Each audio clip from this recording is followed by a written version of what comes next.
Hey guys, it's Autumn from Bibbidi Bobbidi, and I'm coming to you today to show you this Fruity Pebble candy colored eye look using the Morphe 12P palette.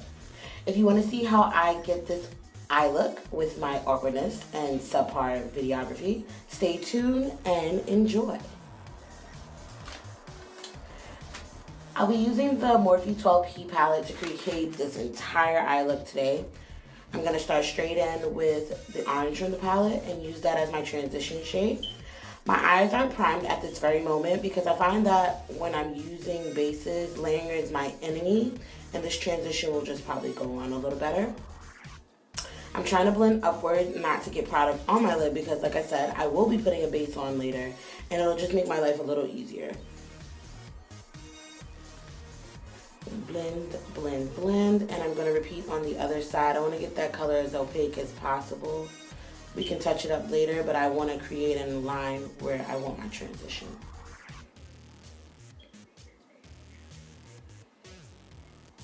Move that hair. Awkward. Yeah.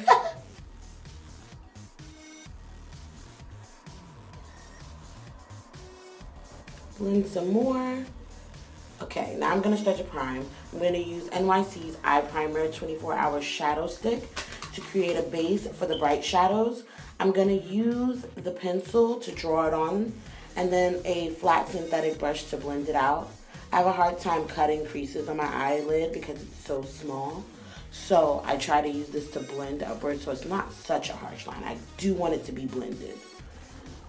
The smoother you can get that base, the better the eyeshadow will adhere to it. Take your time at this point, it'll pay off. This is the part of this look that can make or break it. See, I'm checking in the mirror back and forth to see if it came out good. And I repeat on the other side, same thing. Start off with the pencil it on, make your little line, and then kind of get it as opaque as you possibly can.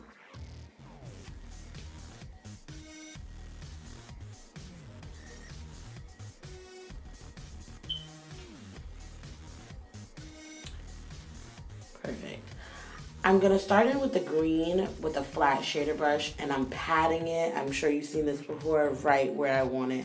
I just want to pat it and a little bit over where I want it because that's going to be the section where I blend. Blendy, blendy, blendy. 9 times out of 10, bright colors have bad fallout due to the pigment quality. So just make sure you press it on the eye so that it adheres to the primer that you put down, like a white one. I lost a footage of putting on the blue, but I applied it the same way I applied the green.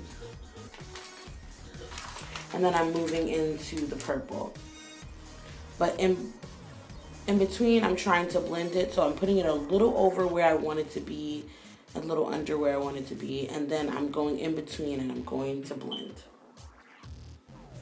I'm now going back into the palette and I'm going to blend between the colors so that they are seamless.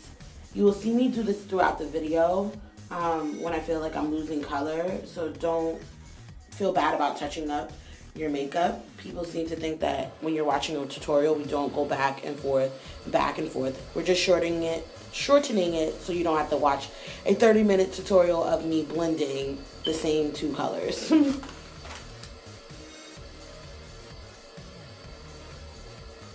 I am now using an angle brush from Real Techniques. It's actually quite big for anything like eyebrows, but it's perfect for what I'm doing it. I'm going to lay it straight in my crease so I can deepen that orange up a little bit, bring a little bit more color to the crease, but it's perfect.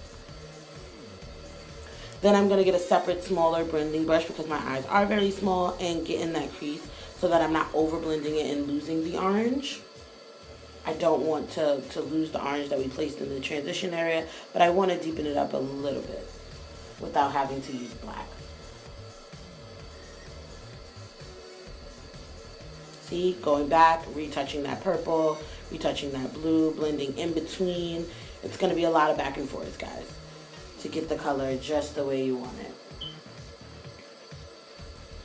Back and forth, back and forth.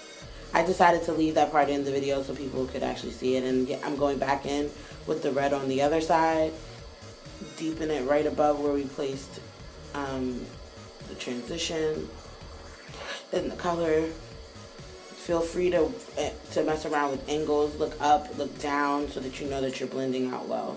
Again, touching up that green on that eye. I never really got the hang of this palette until then. So that's the look without eyeliner. I did my eyeliner off camera. And now I'm gonna apply lashes. Yes, I use hair glue to apply my lashes. And then that happened. Awkward. Yeah, so that happened while I was trying to apply my lashes. But here we are. And it's all good.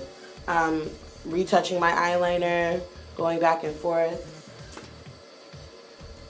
And that is the eye look all together, guys. I did my foundation off camera just because this was only supposed to be about the eyes. But I go back and forth even after my eyeliner is there just to make sure that that transition color is really pretty. And that it's going to look nice when my eyes are open. Because again, I have the teeniest, tiniest lids on the earth. So being a perfectionist is key here. And that's about it, guys. I hope you enjoyed. Follow me on Bibbidi Bobbidi Beat on Instagram and Facebook. Check out my blog at bibbidi.bobbidibeat.com/blog. All of that information will be down in the description bar. And see you again next time, guys. I hope you enjoyed. Bye. Mwah.